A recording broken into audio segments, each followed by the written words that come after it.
Welcome to the Jamal Thomas Show. My name is Jamal Thomas. We are here on a Sunday.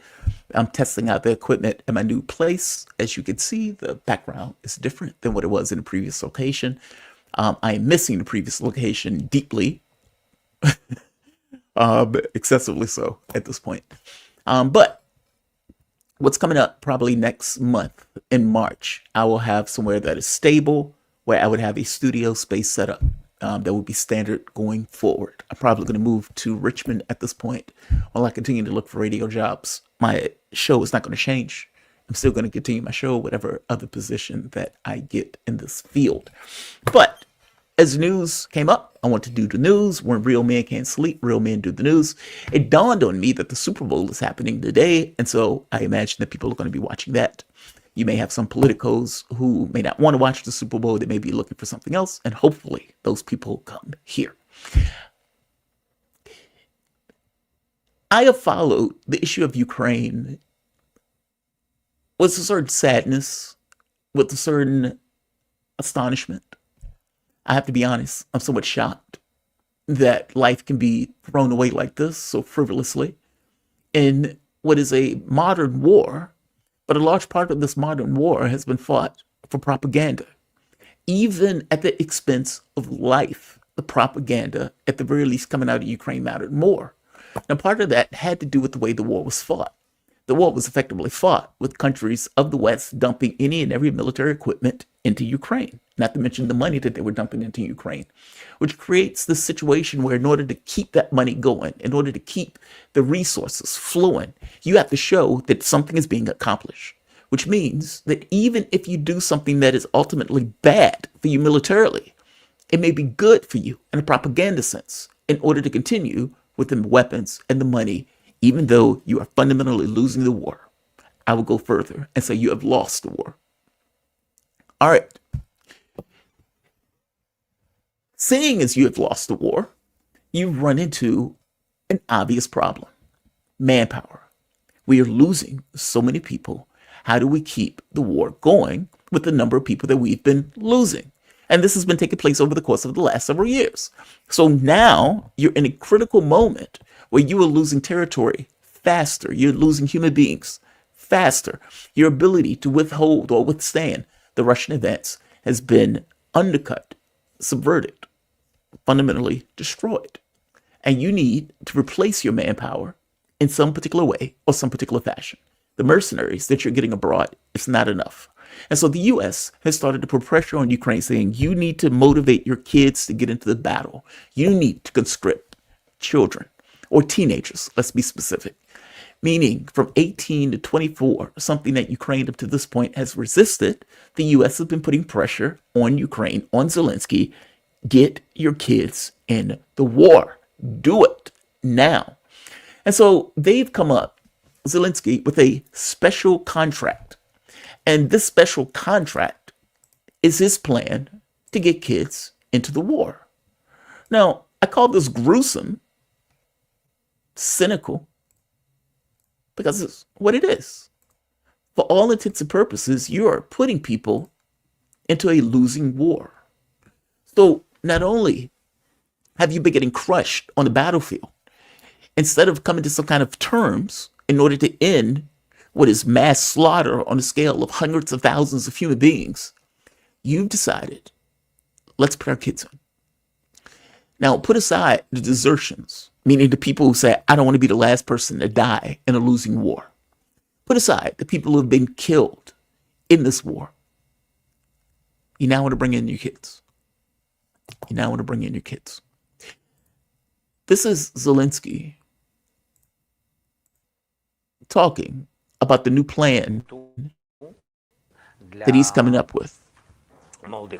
That new plan, for all intents and purposes, is given a special contract that has money, education, these type of things that are added into it for 1 year of military service. Now, what is the problem with this, and why do I call this diabolical and cynical? And just to be clear, this is reporting on this. I don't want to hide the ball. Right here. Special contract.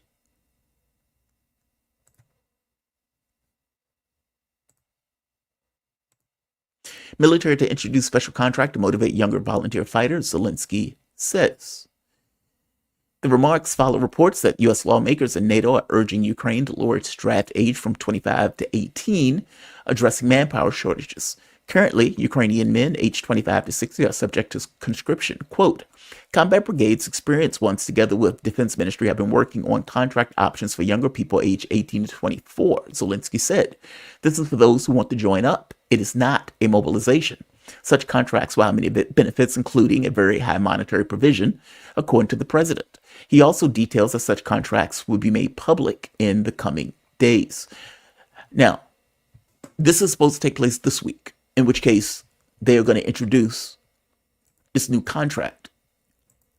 Keep in mind this notion of serving for 1 year and getting special benefits, all right? But what does 1 year mean when it's been reported that people, in some cases, survive for only 4 hours? In other cases, you have reporting talking about just a day or days that new recruits live. So you are offering a contract for a year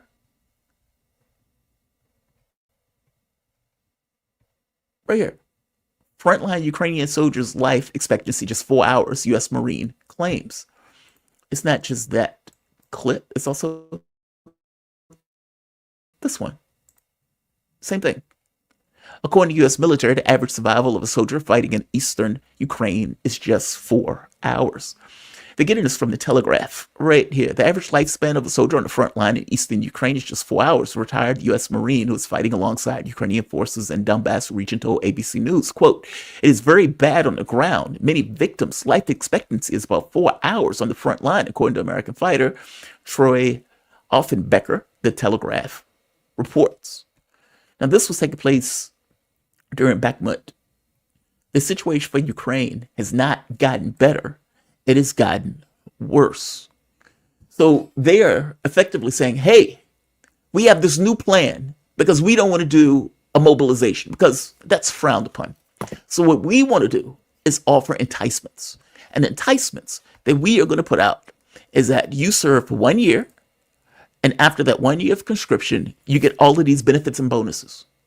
With the dirty secret being that in some cases, these people's lifespan is measured in hours, if not days. Let's be generous. Days. Hell, let's be very generous. Months. How many of these people do they expect to reach that 1 year mark to get those benefits? And will there even be a Ukraine there in order to give those benefits? That's why I'm calling this deceptive. That's why I'm calling this gruesome. You're trying to get 18 to 24-year-olds to put their bodies on the line for a contract that most likely they will never get to fulfill.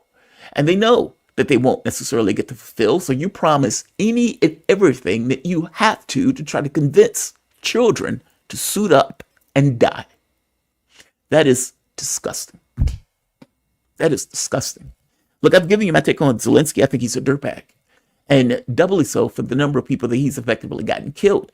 You are in a country, you vote for a person in order to end hostilities, which is what the coup government that Zelensky is effectively running got elected on.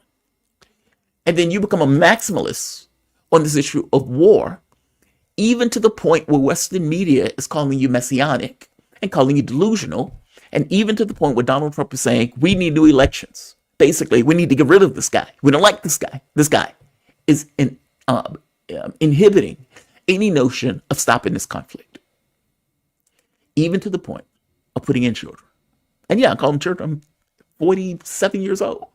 An 18-year-old to me is a teenager, literally. Who wants to be the person?